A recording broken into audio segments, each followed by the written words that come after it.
So you know the tunnel is like, that's like walking through Rikers Alley. If you didn't do the tunnel, you probably wasn't gonna make it back then, because they had to, the tunnel was That's right. where they had to stamp you and be like, you're official. This was his the Apollo confirmation. There you go. When you would go to the Apollo, if you were good, they would boo you. If you were amazing, you got standing ovation, and he got standing ovation at the tunnel. He got him. That was more like that his confirmed people. DMX that night. He was like, "Who you got?" And he was like, I got a guy named DMX." And he was like, "Oh yeah, I heard about him," and they was making fun of him. And they was like, "Oh, you talking about the guy that walk and all that type of stuff? We don't need no dogs around." Oh wow. His jaw was wired. His jaw was wired at the whole time, but he was talking like this. But he couldn't tell until I opened his mouth and showed his teeth and showed his bridge on. Wow. That's what made him be like, okay, this is different. I think I could have had Beanie Sigel. They came to me with 50 one time. And I was like, yeah, but... No me diga, no way.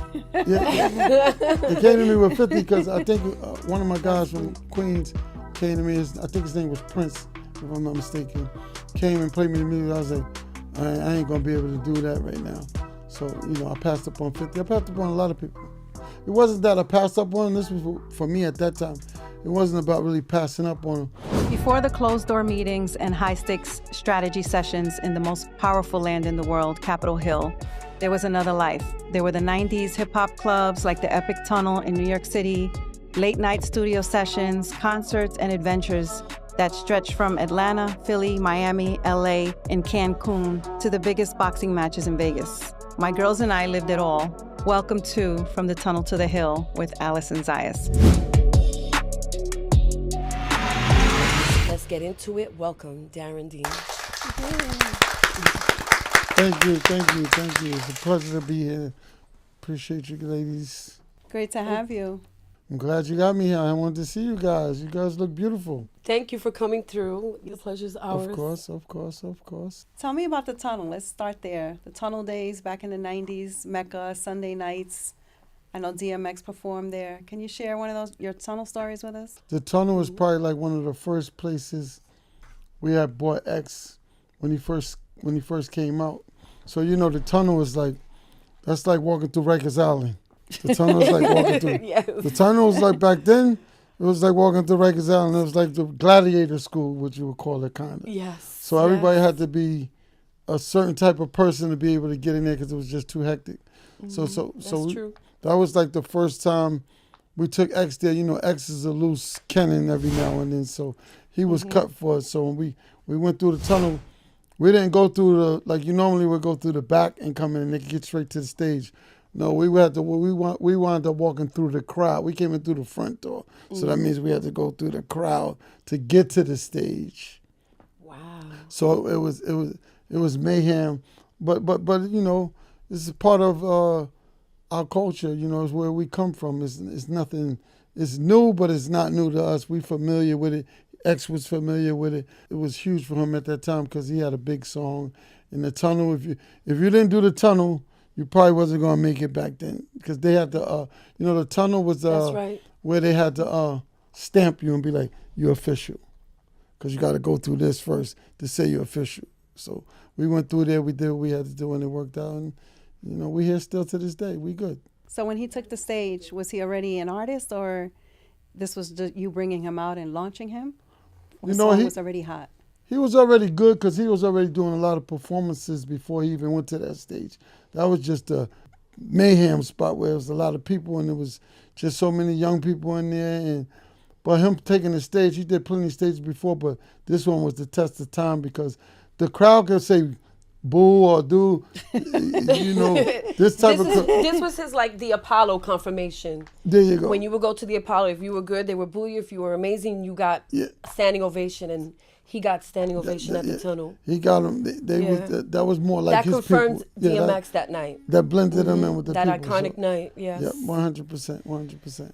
So tell me a little bit of the visuals and the vibe and the energy that you felt that night at the tunnel with DMX, which is the most spoke about, one of the most iconic moments at the tunnel in the 90s. It was what I felt when we went in there. It was intense, you know what I'm saying? It wasn't like, it was it's like gladiator school to me. Like I was telling you, you had to walk through because you don't get too much love from the crowd right away. You got to earn that type of love. So they hear we walking through. We trying to get from the back to the stage.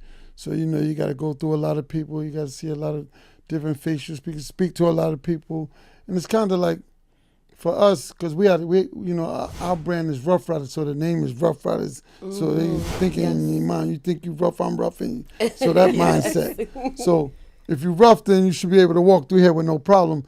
He says you can't not say you're not rough and you can't walk through this. Right. So we pretty much. So you guys pretty much stamped your name also that night. It was like we're the Ruff Ryders and we got our best artists out right now, and you're witnessing that all in real time and making history. Yeah, that was it. We just it's like it's not like a test, but it is like a test. For you to be rough, then you're gonna have to probably go through this to get there. So we went through it. It wasn't unusual for us because we come from that. Like you just regular people that we know. So yeah, we're gonna go through that, get to the stage, and whatever happens in the process of us getting to the stage is what it's going to be. Ruff Ryders wasn't just a label. It was a movement. When you think back, what was the real vision from the start? The real vision for the Ruff Ryders is that we enjoy doing music first, you know what I'm saying? And then the vision for us, the bigger picture, because, we came in. We didn't really come into business like most artists. We're not artists. They are artists. We just like the fathers of the artists, like children. They like our children. So we already had everything. Like, we came in the game. We didn't money and stuff like that. We had cars, stuff that people didn't have at that point back then. Right. I call the 90s the golden era of all things fabulous. You already know. But let me see, because I probably was 17, 18, probably whatever, 20. I was already driving Ferraris and all that stuff. Oh, my God, Darrin. Wow. That time when I was young. Right. But see, rappers didn't get to that point because that was the era where most people hustled. Music wasn't a question. Nobody cared about music at that point. So you had to really be outside and dealing with certain things and doing certain things to even get to that level. To get a lot of money, you probably had to be in the streets. So it was a blessing that I seen where I knew everybody from the street wasn't going to be able to do it. So it was a blessing for me to see that God made it possible for people to rap and do music. So now they can make the money and get the things that they like too as well, because it's not it ain't going to cost them their freedom or their life. The other one was your freedom or your life. Absolutely. Yes. How did you know what to do? Like, you never went to school for music, right? How did you just hear a good artist and say, I want to start my own label? Where did that wisdom come from? That just a part of just the culture. Like, I just was a part of the culture, knowing it and not even thinking about music. I was just listening to it, but I loved it and I enjoyed it. So I understood it. So when I did get a chance to do it, I kind of knew, because I'm from the street, so I could tell a real artist and be like, he's probably going to be nice, or he's going to be nice. Like, let me give you a story. Like, when I first met Kiss, I'm going to talk about him because he's current right now, Jadakiss. Go for it. So what happened was I had DMX first. And X was like, boom, boom. So we like, all right, we in the studio. And one day he was like, you know what? I know some people, a group of people that are good artists too. So Kiss came up. They was called the Warlocks first. So he said, you know what? Go over there, a couple of blocks down. He told me where to go. He said, go over there. They over there. So I drove over there. I jumped out the car. They outside, a bunch of kids. So I was like, who's the Locks? They was over there. So they all was out there. And I was like, let me hear something. You know, that's what you usually say back then. Let me hear you something. So he'll rap. And they all start rhyming. So you'd be like, okay. So then Kiss start rhyming because they all nice, chic. You'll get people to do it on the spot. Right on the spot. Wherever you were at. Yeah, outside, on the corner, in the hood is right there. Store, anywhere. Hungry. Yeah. They're gonna go all out. They ain't no. Yeah. They gonna be like, let me hear. They're gonna be like, oh, so Kiss. Yeah. They always rhyme. It was a bunch of people, and then Kiss rhyme. But see, what's special about Kiss is that he's nice. He could write real good, but what makes him really, really good is that his voice. He has got a very raspy distinct voice. You know when you hear Kiss. Yeah, you got a raspy voice. Like I love his voice. Yeah, his voice I is fell in love crazy. with his music instantly because of his voice. And they probably was calling him Kiss, but I probably started calling him Raspy. So that's I used to just be like, you got a raspy voice, like his voice is raspy, Yes. but it's unique, and he can rhyme. You know, he knew how to put the words together and flow, and I was like, oh, he's nice. So that's one of the things with kids. You had the vision to see the gift in people. Would you consider yourself to have that? Yeah. I know it right away because I just deal with a lot of people. I know who's real, really can rhyme, who really can't. You know, you just got to know that just in life, whether it's rapping, just as an individual. You know, we'll talk for a while, and I'm probably gonna be like, he's probably not nothing he say he is, but if he's saying he is, I'll let him say it. No, I think it's incredible how maybe some people out there will be inspired by you. So you saw this talent, you heard this talent, and then at that point, it was your budget that put them in the studio, or did you already have a label behind you, or you know, this was your pocket money, putting them in the studio, making music and getting them signed? Can you talk to us how that worked back then? Yep. But see, back then, it wasn't no budgets. You know, people just had to, you know, pretty much use their money and invest in people that you feel that you believe in. So we had already had a studio back then, so we would just let everybody come in. So we had the Locks, we had Mase, we had Dragon, we had Cassidy. We had a whole bunch of different people that would come in because we had a recording studio. So we were just letting them do their talent. They was learning as they went. So, we just was able to identify talent. After a while, you're in there, you know who's nice. But the one, we would have them in there, X and everybody. And X was just the one that would just, he was like the star. Amazing. Right. He's just... That's so true. X is different. He is definitely one of a kind. One in a million. One in a million. One in a million. One in a million. When DMX came into the picture for you, what made you go all out on him? Like, what gave you that feeling that this guy is special? I want to go all in. The first time I met X, I was, because I used to be in and out of New York. I'd be out of town, come back, da-da-da. So my brother called me one time, and I was in New York. He was like, yo, I got this artist that I need you to hear. It's credible. So I was like, all right, I wasn't really into music like that. I was like, all right, meet me over here. So I told him to meet me on 125th Street. Remember M&G's used to be right there? Oh, God, of course. Yeah, right there. Corner. Right The there. best M&G's. breakfast after hours spot There you go. in Harlem. That was it. So he met me there, and I was like, all right. He was like, oh, this is the guy I was talking about. And I was like, oh, okay. And I was like, well, let me hear something. And he was like, he started rhyming. And I heard a lot of people rhyme, but when I heard him rhyme, it was kind of different. And I was like, oh yeah. I was like, he's one of the ones. Like, it's not like you're gonna get that feeling probably off of a lot of people. He was like one of the ones that gave me the feeling that I knew that he was gifted. Wow. Just That's off amazing. There of, you have it. He was discovered on 125th Street by That's Darrin an Dean. amazing story. and he just reminded me real quick so you can know. That's where we shot Get At Me Dog, like his biggest video in the tunnel. That's where we shot X's I didn't know that. biggest video. Get At Me Dog. Later came back, rented it out, and shot it. Shot it in there. That was where we shot the video, but that was like one of his biggest songs. I think Still on to our see. Eric Love that Sermon song, Get podcast, At he Me brought that Dog. up, right? Eric Sermon brought He up did, yes. Get At Me Dog and The Tunnel. That's one of that was one of his biggest songs. It's still good to this day. His song, that dog. When you guys created Ruff Ryders, it felt raw and real. Was that intentional or just a reflection of your environment? More like a reflection of our environment because that's just where we come from. It's just we all from the hood. You come up there. It's just you're a product of your environment. That's all it was. So back to the technical part of it, you discovered this artist. Thank you. The world thanks you for that. And you put him in the studio. You made music. And then what was shopping around to labels like? What does that look like? How did you get signed? Did they come to you, or you went around to a few of them? I'm gonna do X because that's the biggest one. So what happened was, it was me, X, and we had a bunch of people that was there before we even got into the music. But used to be in the studio with us. It was Irv Gotti. So Irv Gotti's Rest in peace. Rest in peace to Irv Gotti. Rest in peace to Irv Gotti. And he was a producer back then. He was just a little producer. But my brother had met him, and what happened was he was making beats, and we needed to get some beats. So he lived, I think Irv was from Queens or Long Island, Queens, I think. And he was making beats, but he needed a drum machine. So my brother went and bought him a drum machine so he could make beats. So that's how he first started making beats. Because he wasn't making beats, he was a DJ back then. But he went and my brother bought him a drum machine. He started making beats. Then he started making beats for X. Wow. So that's where the connection was with him. And then he went and got a job at Def Jam. He was working for Leo Combs. Mm-hmm. So he went to Def Jam, and they was in there one time in the meeting. And he was like, I got somebody. He said he got somebody. And he was like, they was like, who you got? And he was like, I got a guy named DMX.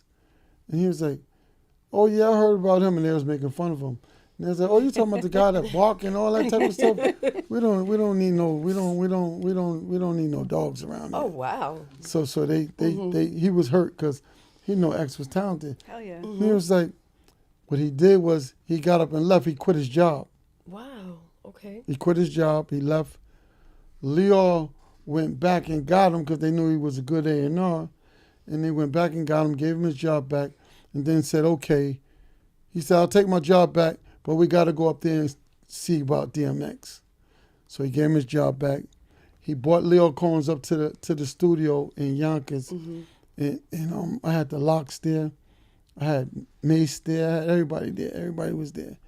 So everybody rhymed, and then X didn't rhyme yet because he was just sitting there. And then, this is the trick. X was there, and then I was like, but hold on. I said, X, come here for a minute. And I let him rhyme a little bit. And Leo was like, okay. So he rhymed pretty much like everybody else rhymes. Mm-hmm. But he probably was just a little bit more hungrier. So what happened was he rhymed, and this was the trick. He rhymed like everybody else rhymed. It wasn't nothing different than everybody else. His rhyming is rhyming. But the trick was that at that time he had gotten into a situation. But like I'm talking to you, which is almost impossible for anybody to do, his jaw was wired. His jaw was wired at the whole time. But he was talking like this. But he couldn't tell until I opened his mouth and showed his teeth and showed his bridge on. Wow. That's what made him be like, okay, this is different. So at that point, he decided, let's sign him. How about the other gentlemen that were there, Locks and Mase? Was he on board with those or not really? He didn't sign them. They got deals other places, but Leo was so impressed with that, he was right away wanted to do a deal with X. Probably got that deal right there on the spot. Wow, history has it.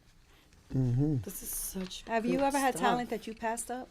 Someone who you thought, they're not so great, and then they blew up. Like I heard, like Drake was passed up, and Kendrick was passed up. A lot of talent gets passed up, and then someone else 100%. discovers them.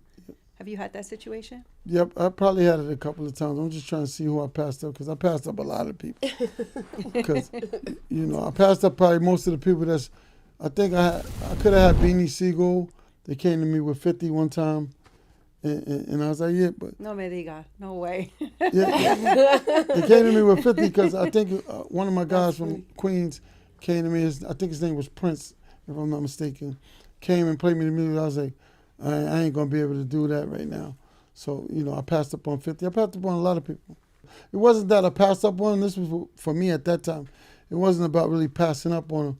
My roster was full, so I don't want to take nobody and know I'm not going to be able to get to them for the next 3 years Be and able have them to groom sit them individually when they can go the way get a you deal need to. somewhere else and That's be a with sign of being a good person, because how Yeah, many yeah. people get put on labels and then they park them, right? Yeah, And they yeah. just leave them That's there parked for years till they get shelved to their album, right? They shelved the album and let them sit there. Yeah. I was like, you know what? You're nice and you're good. I know you're going to, but me right now, I got a roster that's probably booked up for 3 years. That means you're going to sit for 3. But you know what? By that time, you probably have a deal.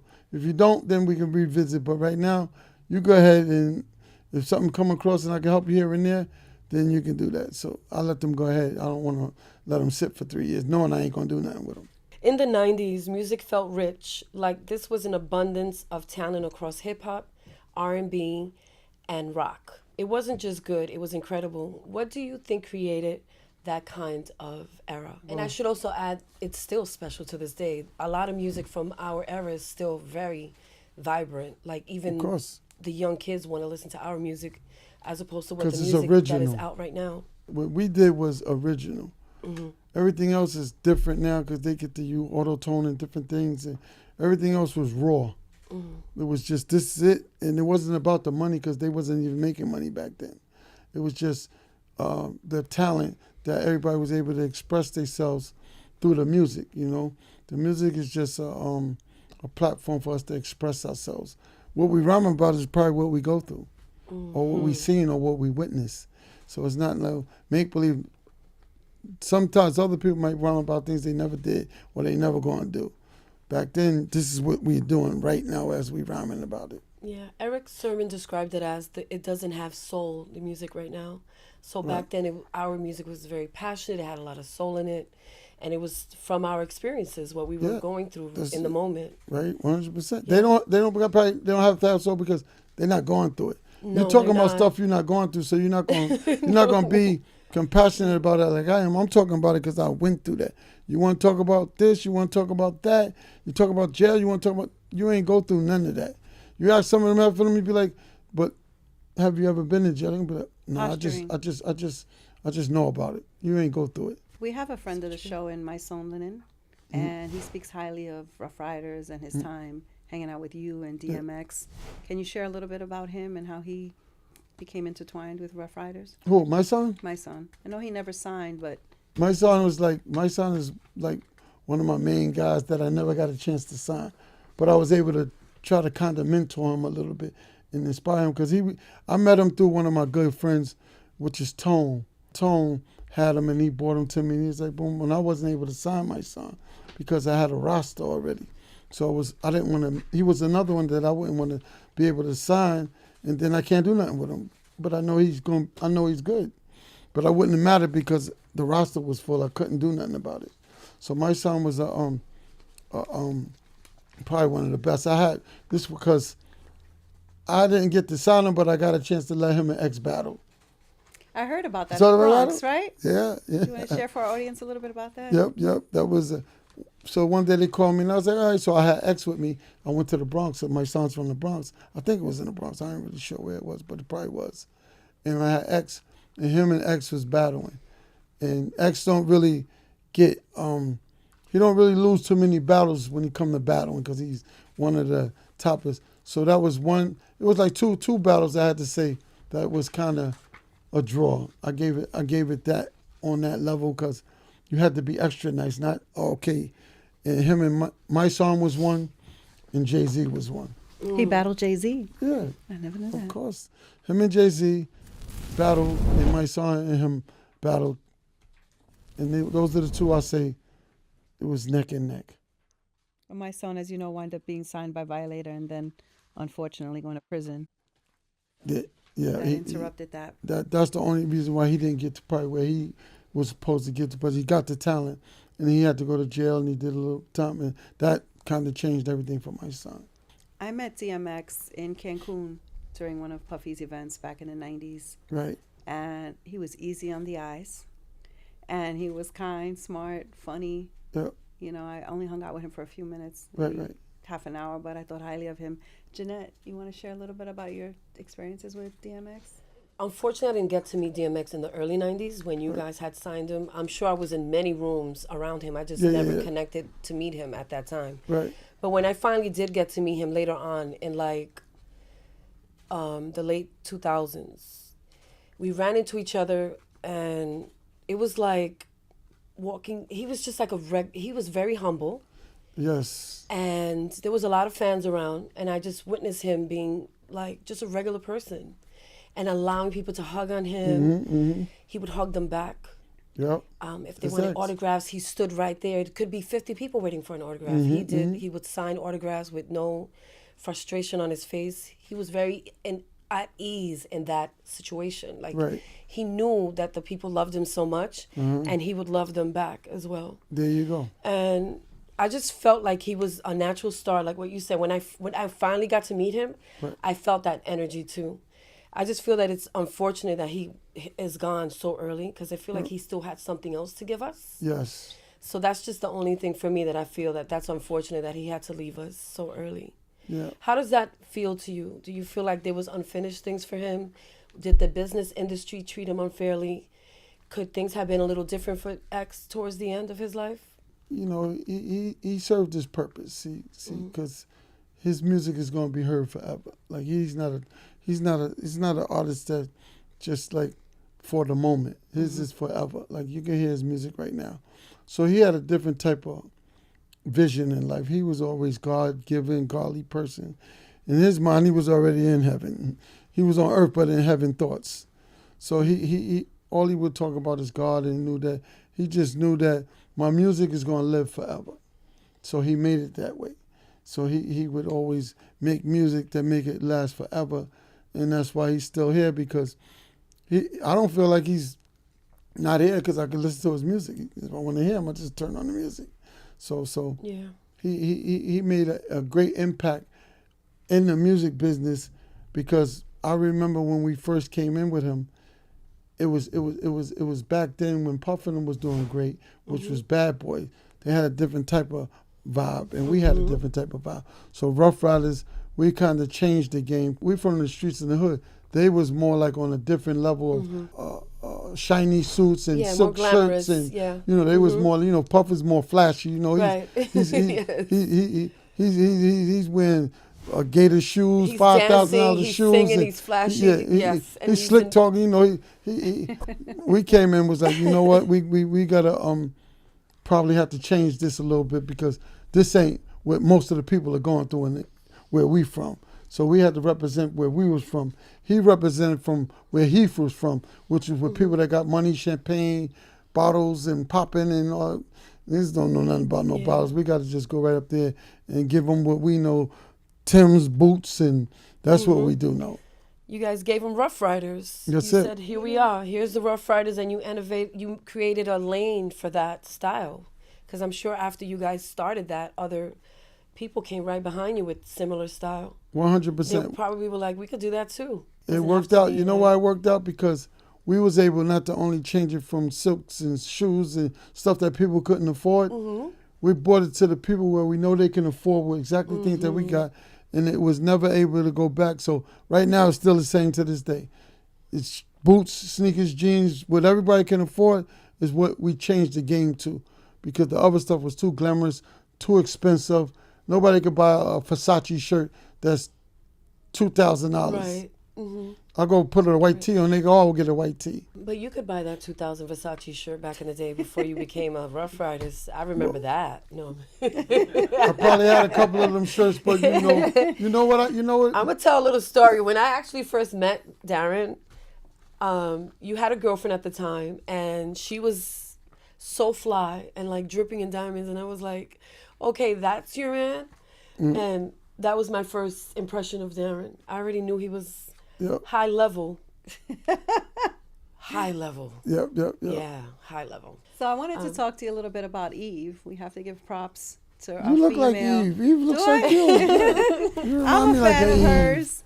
I follow her I on love social Eve. media. I'm so proud of her with her happy life in London and her little boy. And You got see her nothing little but son? love, and she just rises above the hate. I read all these hateful comments, and I'm just loving on her. She's Right. like what did Wendy Williams used to do? Like your imaginary friend? Eve is my imaginary friend. She's So your to me- bestie in your mind. She's your the BFF best. in your mind. And I just always felt that, women weren't getting their props, and I appreciated her music. So can you talk to us a little bit about what was it bringing a woman under your wing? Eve was special, put it that way, because back then it was a male-driven game. Like, it was all men. It wasn't no women involved, technically. Very few that can make it through, especially over here with us. We all guys. So you got to be a real strong woman to make it through this one, because, there's no women here. If you the only girl in there and there's 25 guys in there, that's kind of uneven. There's no women in here, only girls. So she had to come in and set the tone with no fear. And she did that. She came in, she was like, you kind of got to be like, I call it like a boy girl. She was fly. She came into the 2000s. She started you signed her in the 2000s. Yeah, she probably been the early. She had that early 2000s vibe, the way she dressed. She had a feminine side to her. Yeah, of course. She also had the tomboy side to her, but her style was, I loved her style. I would dress like her. So she had a look that other girls wanted to do and emulate. Right. And when she was rapping, that was like, whoa, who's this girl? Yeah. And her story is incredible, She's the originator of coming from a certain platform, which I think she was a stripper or something. Yeah, she did that a little bit. And she evolved from that to a whole nother level, which is beautiful to watch because a lot of times that doesn't happen for everybody. Everyone does not evolve like that. Not at all. And she took her platform and continued to grow in her life. And I think where she's at right now is like, it's beautiful to see that. Because you know, the blessing to things, and when I look at it, you know, because it's like if you have children, whoever you put them in the hands of is who they're going to be. So if you got a good mother, you're probably going to be good. If you got a bad father, you probably, you know, it's the people's hands that you're in, that you leading the way for them. So it was probably good for them because we was grounded already, and we was good people. So what they was trying to become, we was able to help them become and teach them and skip them around all the unnecessary stuff. You know, so over here, part of them, they probably over there, they pop bottles, smoke weed. We wasn't really doing all that. You know, we was already getting money, but we didn't have to pop bottles and all. We were showing them what to do to have longevity. Right. So you could be around for the next 20, 30 years of your life. Right, so the environment was positive. Yeah. Although it might have had the edgy name, but it was about love, protecting the artist. There you go. And grooming your artists to the best that you can groom them so that they could be successful. I remember that. You guys are Muslim? Yep. That also helps too, right? That grounded us. Having a certain religion, having a certain structure in religion. Mm-hmm. And like you said, it grounded you, and then you transcend that into your artists. To the artists. See, because the artist is, I'm leading the way, so they following me. The kids is going to follow the parents. So they like, what we doing, Dad? I'm be like, come on, we going this way. You want to go that? No, we're not going that way. We're going this way. The thing about it, too, is we won't mention names, but there's so many management companies and labels that have bad reputations, you know, ripping off people, doing all kinds of things. And you don't have that. People respect you on the street. You can go anywhere you'd like. No one's talking about Darrin Dean ripped me off. And, you know, you can hold your head up high to be one of the true examples of how a leader in the music industry can keep it going, right? 100%. Me ripping somebody off is useless, you know, because these are people I raised. I took these people to school and I raised them to become the men that they are now. So me ripping them off defeats the purpose, you know. So if you know, that's not the way you're supposed to do it. You're supposed to you don't rip your kids off. You teach them how to be able to get their own. So if they get it, see, Kiss them is in position. They're doing good right now. So if I need something from them, I can ask them for something, you know, like. You built them to be great, so if you need them later, they'll be able to help you if necessary. That's what you build them for, not ripping them off. So piggybacking on that, I want to talk about what you're doing now with your podcast. Right. Black Talk. Yep. Black Talk. Mm-hmm. And I just want to name some of the artists that have been on it. I encourage any viewers to check it out. It's really hot, but it goes to show the respect that the hip-hop community has for you. You've had on, I'm just going to name like 10 quickly. Jim Jones, Birdman, Fabulous, Victoria Gotti, Swiss Beach, Jadakiss, Memphis Bleak, Fat Joe, Freeway, Rick Ross, Method Man, Dapper Dan, and Dave East. So you have a lot of people who come out on your show and show you love. Yeah, I had a lot of people come out and support what I was doing. And, you know, what I did was, it's a lot of podcasts. You see so many podcasts. So this is where the twist is. And I don't, half of it ain't real. People, it's not that they ain't real, but it's just, I know it because I know what it is, you know. So, and I know some of them. That's not real, but it doesn't matter. It's nothing to do with me. You know, it's not my call. Pure facts. That's pure facts. I agree with you on that. Yeah, I'm not here to say he's probably not telling the truth. And probably, but it's for the fans, so it's all right. It's entertainment. I call it entertainment. Yes. But I chose to do mines on my block, which is right in the middle, outside in the open with everybody. So the kids can come and be able to see it without having to go through a whole process on TV. So I bring the artists to my block. They come to my block to look at the podcast. Is that the block where you were hanging out at in the 90s? That was one of your places? Yeah, that's one of the blocks I was on. Like, I was on different blocks, but that's one of them I've been at, like, most of the time. He just had Shyne like a week ago, 2 weeks ago? Yeah, Shyne just came up. Yeah, he came like to the about block. 2 weeks ago. Yeah, he was on the block. I was like, oh, shit. Yeah, Shyne Look came at up. Shyne. Shyne walked on right the up. Harlem block, Harlem streets. Yeah, Shyne walked right up on. He just walked around the corner and walked right up. I love Shyne. I love his energy. Yeah, Shyne is good. Shyne is good. I could feel his energy through the screen. He evolved. He evolved. With all the stuff he's been exposed to and what he went through and what he had to endure. And I think that's what's beautiful about us as humans, that right. the resilience and what we can overcome. Right. Yeah, it's a beautiful thing to watch people transition from tough times. Yeah. And then evolve from that, and then create for themselves their own platform where they're helping others. 100%. Which is what you're doing right now as well. Right. I wanted to ask you, so you went through a life-threatening moment that could have changed everything. How did that shift your perspective on life and business? I mean, it just makes you think a little deeper. When you go into a life and death situation, you're going to never probably think the same ever again when you overcome it. So once it doesn't change you as a person. Mm-hmm. It just makes you think things a little bit more thoroughly through before you do anything. Be like, I don't think I'm gonna take this chance. This might not work. Mm-hmm. So it doesn't change you as a person. It just makes you more aware of what's going on around you. Kind of make you more sharper, and put you like everything is like, let me think about that. Normally you just go. Now you're gonna be like, oh, let's think about that. Let's 1, 2, 3. I don't think that's gonna work. Can we elaborate a little bit on what that life and death situation was for viewers who don't know? Yeah, that's like, what happened was I was probably at the peak of my career. Everything was going great because it always happens when you're going great. Mm-hmm. Everything's going great. You start thinking you could do anything in the world. Mm-hmm. Nothing, this and that. So I had went and bought a bunch of motorcycles, like T-Rexes. Like they was like T-Rexes.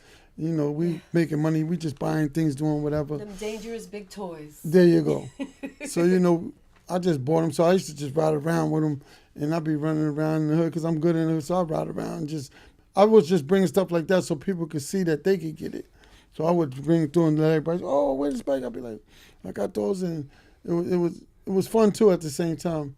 But I just happened to be riding one day and had an accident. I crashed into an 18-wheeler. So that was a close call because I was in a coma for a little while. Was that here in New York or in Jersey? Or that was in New York. It was in the Bronx. Manhattan? I was right in the Bronx. Okay. Yep. In Hunts Point, matter of fact. Oh, wow. Right in Hunts Point. So that was like one of the first. To be in a coma and come back from that has to be life-changing. Yeah, you don't even know you're in a coma until you get out. You know, because you don't know what's going on. You just sedated and coma, so you don't know what the hell's going on. But I probably was in it for like a couple of months. I don't even know. But then also when you're going through all of that, you get to see who really is there for you and who's not there for you. And that's the eye-opening part of it that hurts the most. That's the good part. Because, see, God's going to clear the circle. That's what it's called. Because, see, when you're doing good, everybody's around. You can't tell until something goes wrong. Mm-hmm. And then, you probably be like, you can't clear the circle as quick as God could.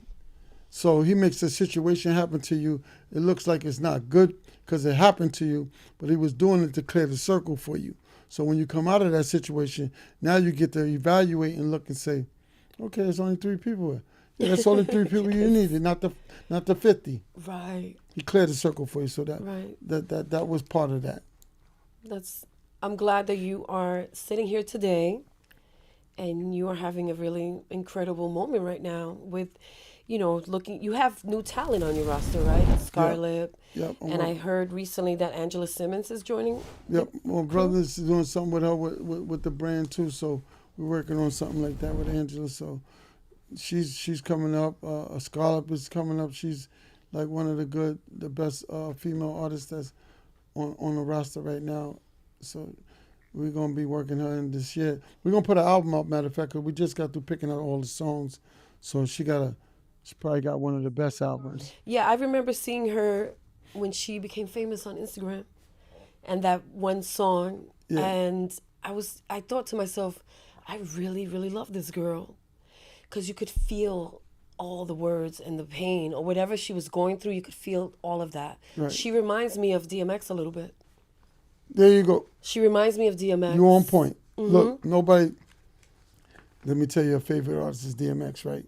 So I did X personally, and I did X personally, so I know right away. So when I met her, she told me, she was like, my favorite artist is DMX. So I was like, all right, cool, that's good. Wow. But then when I start hearing a rhyme, and I was like, you kind of remind me of a girl ex. She got the same personality, same energy, same tone. Like you would have thought that was his sister because they got the same, and they both come back from the same struggle. Right, I've heard about that. How is she doing now? She's good. She's good. settling into her new life. Yep. She's Good? doing good. She's great. Where's she spoke from? to her. She's from Brooklyn? Brooklyn. Okay. In the Bronx, but I'm from Harlem, but I'm from the Bronx, Brooklyn. So you're all over, but you say Brooklyn or Bronx. When she went viral, she was homeless at the time. I think she probably was. Could have been in shelters. Shelter, something like that. Yes, like she was probably like in that line. Yeah, when she was struggling with family issues, and she was alone. Yep. And it felt like she had a lot of pain from that because she felt alone and like her family wasn't there for her. And she blew up, and all of a sudden the family was now they want to claim her. Everybody's gonna claim you when you worth claiming. See, I told you. You're not claiming nothing if it ain't worth claiming. You'd be like, I don't know who that is. Fucked up. Right. It's so fucked up, but it's so screwed up. But that's how that's how it is. Yeah, but that's life. It shows you what everybody is around you, like you said earlier. At least you know who people are. We can and identify. you place them exactly where they belong. Yeah, and I'm glad that she was able to join your family because I'm sure you guys are taking great care of her. Yeah. And I wish you a lot of success with her new album that's coming out. Yep, Scar is her album is crazy. It's called Scars and Stripes. Okay. Scars and Stripes. The scars that the hard times she went through in her life, and the stripes is where she at now when she winning. So it's Scars and Stripes. That's a crazy album. Scars, hard time, and Stripes. Scars and Stripes. I'm looking forward to her album. Yep. I'm gonna make sure I get Facts. Did you have any collabos? She really did most of it herself, but we pulling in collabs as we go. But she got collabs. I just don't know off the top of the head, but she got collabs. So one of the things I respect about you most is your community activism and the way you mentor and you make yourself accessible to people who want to learn, and you give them your most important thing, which is your time. You take phone calls from people. You spend the time talking to them. You didn't climb that ladder and pull it up. You leave that ladder out there. Yeah, so one of the things that I saw on your page is Assemblyman Eddie Gibbs. That was hard. Assemblyman Eddie Gibbs. I know him personally. Very proud of him. This is a man who did time in jail, served time in jail, so he has a heart for that. He understands that. He got out. He became an assemblyman, and he does expungement clinics. And for those who don't know, most people know, but those who don't know, these are clinics where you could come and speak with legal professionals, and they could sit down and talk to you about removing things from your record, expunging things. Right. They're not going to expunge everything. A murder is not coming off. Yeah, but a lot of these, everything ain't going to get off. We got a couple of things we can move. But more of the pettiest stuff, you can sit down with a legal professional and have removed. They might have happened when you were a minor. They might have happened, in a certain time in your life, and you've moved past that. Right. And the reason that's so important is because a lot of things, employment, housing, you're discriminated.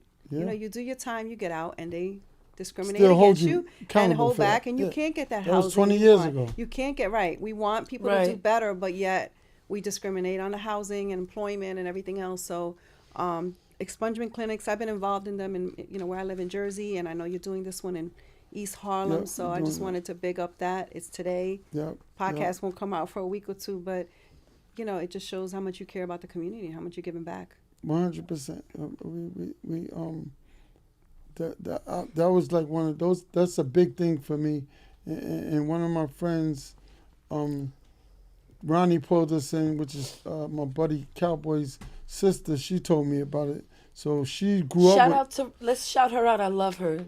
Oh, shout out to Ronnie. We love you, girl. Yes. That's my I girl. know you wanted to bring up Lola. Oh, sorry. Go ahead. And shout out to Cowboy E. Yep. Those are my guys. You know everybody in Harlem. Yeah, she's a Harlem girl. That's a Harlem girl. Everybody.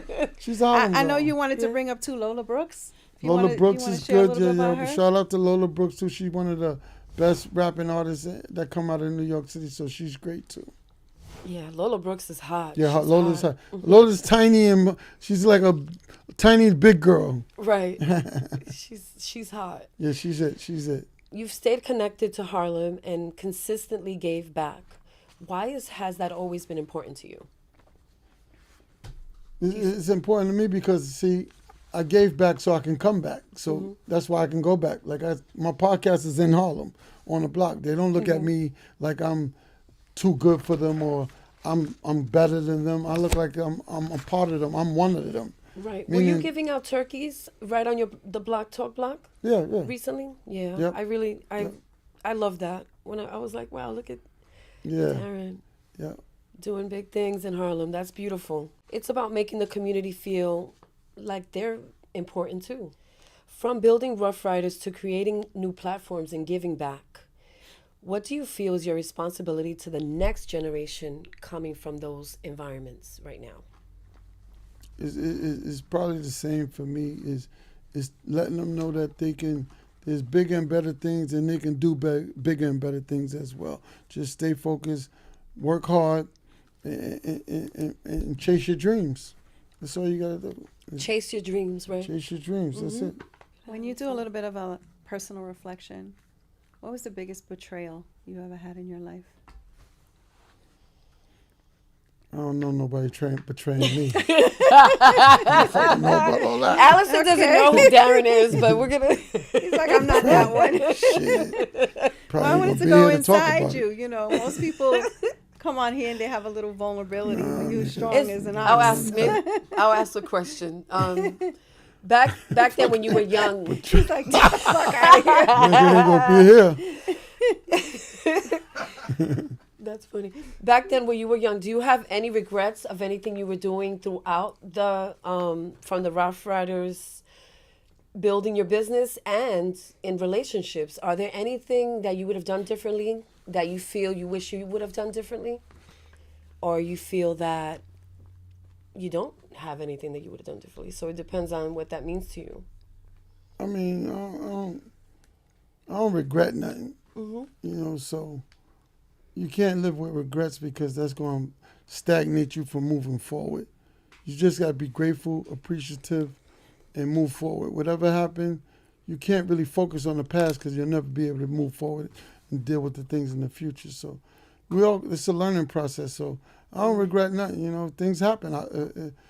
I can't stop it. It already happened. So I don't dwell on it. I'm good with whatever happened, and I'm good on all the things that's about to happen. So I just keep moving forward.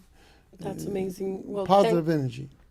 I was just going to say thank you for sharing, and thank you for bringing your positive energy.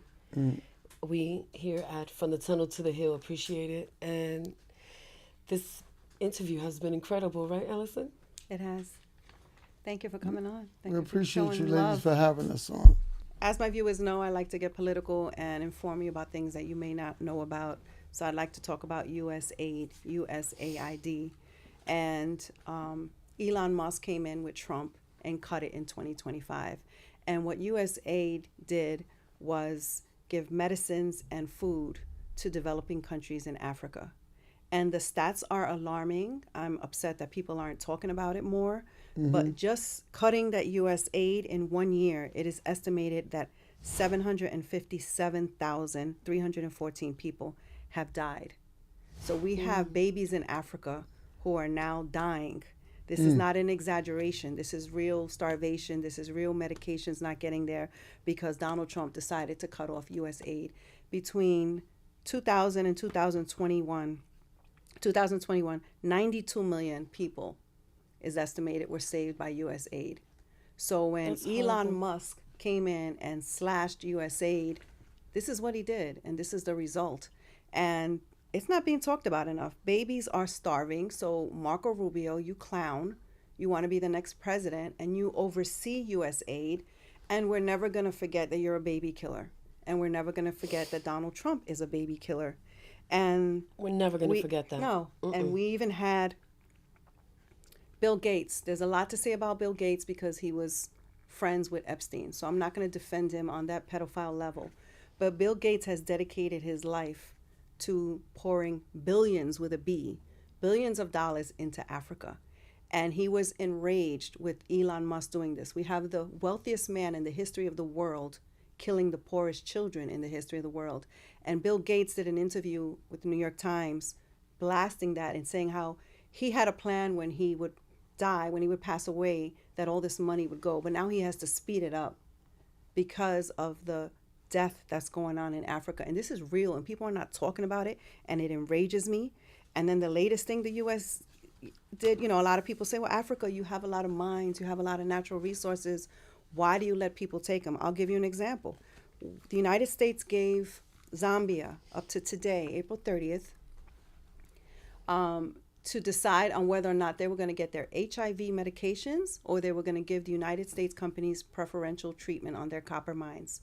So that means that the leaders of Zambia have to decide, okay, we're going to give America, you know, first dibs at our copper, or they're cutting the HIV medication, where as much as 10% of the women have HIV and the babies. Like, this is some really sick shit, and it's not getting enough coverage. Right. And It's that's evil. PEPFAR. That's evil. It's beyond evil that people don't even want to believe it. And when you look at PEPFAR, that's the program that helps with children who have HIV. We're talking about South Africa, Kenya, Tanzania, Nigeria, Zambia. You know, these programs also help with HIV, malaria, tuberculosis, pneumonia, diarrhea. I mean, when you're sick, you know how bad it feels when you're sick? And can you imagine there's a country that has this medication and they're cutting it? And then just my last point, what they did was they looked at USAID and they found some fraud, and they decided to just cut it all off. And I want to speak to that. If anybody's ever worked a soup kitchen or, you know, giving out turkeys, you see a long line of people, right? 100%. And you see one or two people who should not be on that line. Maybe they got on a Gucci bag or some, you know, some like, you know, a Coach bag or something. And you're like, you shouldn't really be on this line. Do you cut the whole damn line down? Do you cut the whole kitchen? Do you just obliterate and let everybody starve? And that's what's happening with USAID. They dug in. They found a few places where there's some, you know, Flaws. irregularities, things that should, instead of just changing them, they just say, you know what? Let's cut it all off. Let's cut it all off. As we're speaking, their baby's starving. And I just wanted to bring that up because I don't think people know enough about it. Right, definitely. Wow, that's very powerful. People need to go out and vote next time. The midterms are coming up in November. Right. Do not tell me Democrats and Republicans are the same. I don't agree with everything that Democrats do, but I can guarantee you that if we had Harris as president, she wouldn't have been cutting off that aid, you know? And the other thing about it, I'll add, is that, you know, it's soft power. It's a way to get a country to love you without forcing them to. These USAID bags of food came in big bags, and the logo says USAID brought to you by the American people. Not the American government, the American people. So people saw that, and they were like, oh, American people, good people. American people are feeding me. And it's just gone. Well, we need to figure out how we're going to get that back. That's right. Right. That's important. Thanks for watching From the Tunnel to the Hill. Please subscribe, like, comment, and share. You know, I'm cocky with it. You ain't going to have nothing but respect because I'm going to give you respect, right? You got to be demanding respect. You give respect, you get respect. Anything other than that, it might get tricky.